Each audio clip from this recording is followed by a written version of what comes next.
Yo, whether you watching from Facebook, Twitter, click the link in my Instagram, moviepilot.com, or YouTube itself, what up, world? Hope y'all can keep up with that. It's movie talk. It's the end of June. I decided since Teenage Mutant Ninja Turtles Out of the Shadows, Now You See Me Too, Finding Dory, Independence Day Resurgence, all came out each week of June. A direct part 2 came out each week of June. I want to talk about sequels. Real talk, I couldn't narrow it down to 10. So I'm gonna ramble for a few minutes. I'm gonna talk about a lot of sequels because there are so many great part twos. Like, movie snobs hate sequels. Why? You're just cashing in on the name and popularity of the first movie. Um, Bruh, Godfather Part Two is considered one of the greatest movies ever. Mike takes over the family. He knows I know it was you, Fredo. He give him the kiss of death. I mean, well, like aside from it being long as fuck, what's not to love about The Godfather Part Two? Aliens improves on the original, completely different genre of movie. Ripley goes back, and she's protecting the little girl, and she's, I forget what the exoskeleton big ass machine suit is called or whatever, but Aliens is raw. I mean, sticking with James Cameron, man. Terminator 2, Judgment Day. A lot of people, I'm not one of them, but a lot of people think T2 is better than the original. And once again, like Cameron goes from his own movie to his own movie, unlike Aliens, where Ridley Scott did Alien and Cameron did Aliens. James Cameron takes Terminator, which low key is a futuristic sci-fi horror movie, and turns T2 into a futuristic sci-fi action movie. James Cameron took Robert Patrick and like revolutionized special effects and CGI and whatnot, and and then the T1000 got parodied so much in the 90s, it was hysterical. From Wayne's World 2, there you go, The Last Action Hero. Sticking with James Cameron, like, it's it's 7 years later, and we're still hearing about an Avatar sequel that I wouldn't be surprised if it never comes out. And he wants to shoot like 2, 3, and 4 back to back. And I heard one of those is supposed to take place completely underwater. If you want to talk about like action comedy sequels, there's Lethal Weapon 2, man. I love Lethal Weapon 2 with the South Africans. And he's diplomatic immunity. Motherfucking Danny Glover aims, cracks his neck, gives that line, gives that quotable, has just been revoked. And boom! Just right in between the eyes, man. I mean, shit, look at my shirt, man. Um, I thought Out of the Shadows was fine, man, but I have such a soft spot, man. Like, I grew up with Secret of the Ooze. Everybody knocks Secret of the Ooze because it's lighter in tone and they don't use their weapons. And Toka and Razor are a poor man's Bebop and Rocksteady. But I love Teenage Mutant Ninja Turtles 2, Secret of the Ooze, man. Kino was clowning. I mean, you want to stick with nerd movie sequels. You could talk about Batman Returns. Like, I don't feel like Batman Returns is a direct sequel to the '89 Batman, but it's Michael Keaton. He's Batman. He goes up against Catwoman and the Penguin, the best Catwoman in my opinion. I will forever love Michelle Pfeiffer's Catwoman.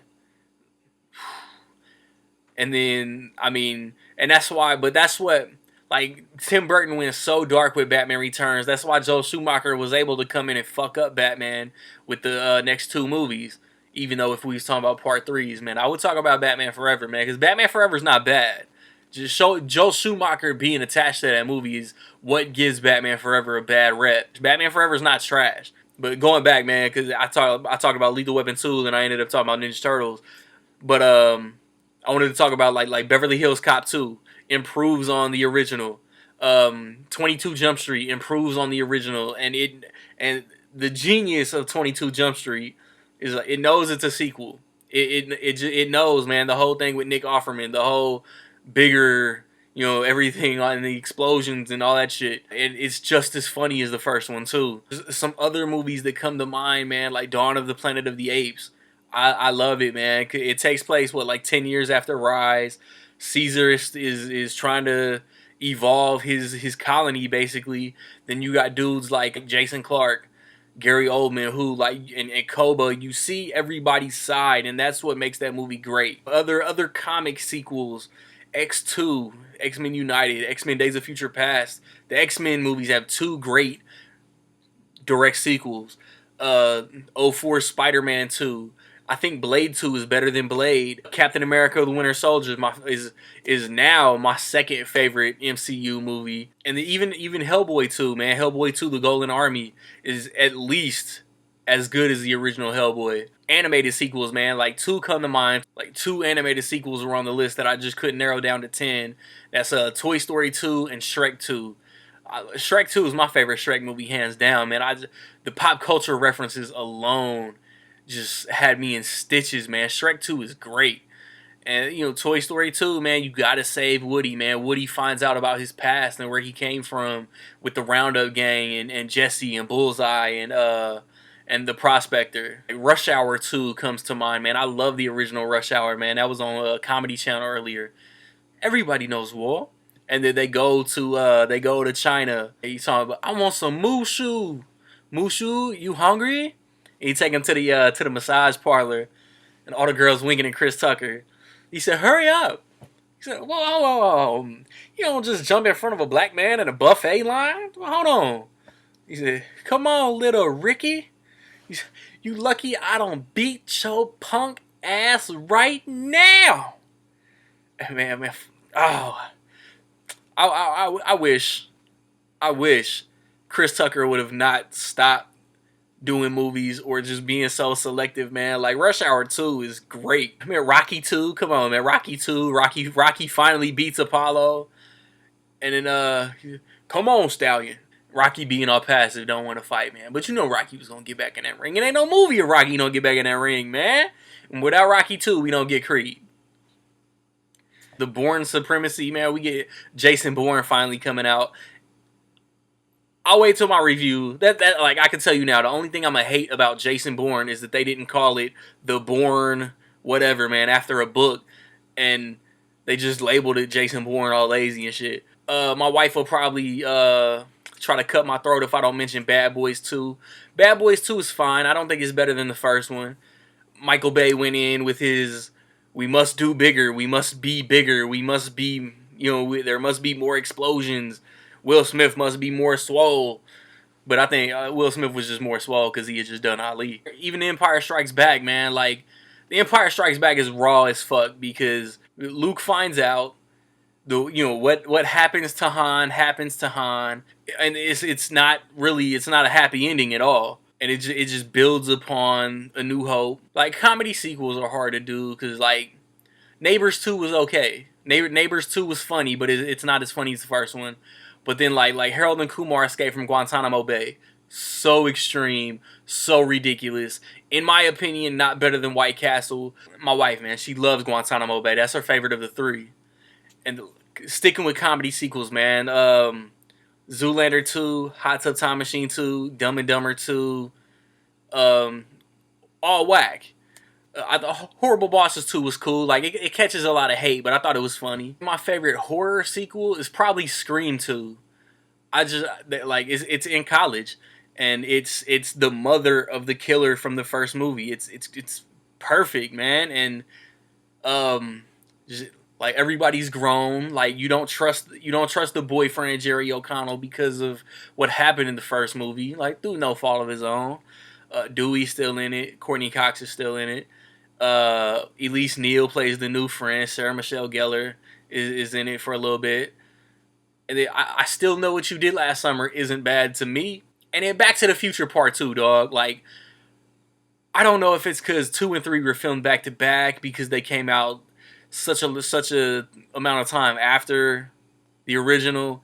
But Part 2, like, it's a pretty dark movie, man. When Biff goes back and fucks up the timeline because of the sports almanac.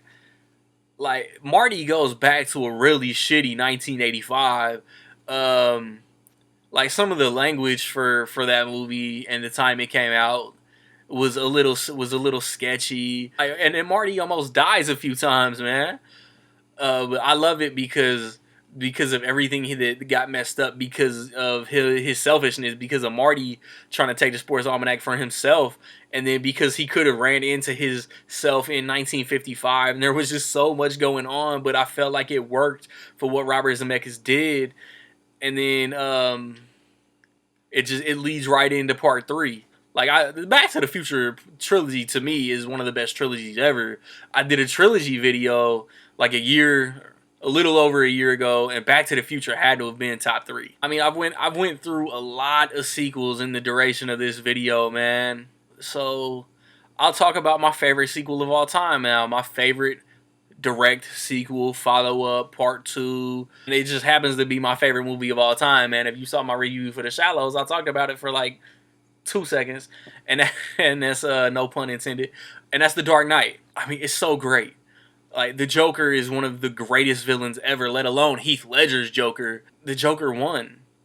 And just like Empire Strikes Back, man, the Joker won. The bad guy won. The bad guy the Joker doesn't get away, but he did what he set out to do, and that was fuck up Batman's world. I want to see new villains, but I also want to see Jared Leto's Joker go against Ben Affleck's Batman for an entire movie, just to see how close they come to rivaling Christian Bale versus Heath Ledger. Because I mean, the pencil trick, the interrogation, the opening scene, man, that's one of the greatest opening scenes ever. I can't tell you how much I love The Dark Knight. The Dark Knight is the movie I saw the most in theaters, and it's got its flaws too. Like, it's crazy. Like, I watched it the first few times, like, man, I love everything about this movie, and then the more you watch it on TV, on Blu-ray, whenever you get to watch it, man, I started finding the flaws within it. Like, there's no way, like, I don't know, man, because I was like 22 when it came out. So within the past 8 years, I've gotten older, and there's no way this can be perfect. There's no perfect movie. You find this, you find this. They low-key pulled a Venom with Two-Face. That's my biggest issue, because Two-Face is my favorite Batman villain. Because, I mean, he's getting pulled in two different directions. He's got so much conflict. Everybody loves the Joker, but Two-Face is just my favorite Batman villain. And they pulled a Venom Spider-Man 3 with him. He becomes Two-Face at the end, and he only gets to, have his reign of terror for like 10 minutes. Man, what are some of your favorite sequels, man? I'm sure I covered like all the best ones. Man, I talked about so many, man. I'm real curious to hear what y'all would put on y'all list. Same as mine, different as mine. I mean, I copped out. I didn't make a list, so just talk about some of your favorites, man. It's whatever. I've recently posted reviews for The Shallows, for Independence Day Resurgence, which didn't make the list. Finding Dory, which I could have talked about, but just watch my review. Central Intelligence, Now You See Me Too. Like I said, Ninja Turtles Out of the Shadows. Check those out. I want to next weekend, I want to see The Purge. I want to see the BFG. I want to see Tarzan. The week after that, I want to see The Secret Life of Pets, and I want to see Mike and Dave Need Wedding Dates. So I've never done a movie talk on a female, so next month I'm gonna do my 10 favorite Zoe Saldana movies, and rest assured, 3 of them motherfuckers is gonna be Star Trek movies. Even if, like, I'll let y'all in a little secret, man. Even if Star Trek Beyond is weak, even if it's not good, it's probably still gonna be my number 10. Like, subscribe, comment, find me where you find me, man. Peace.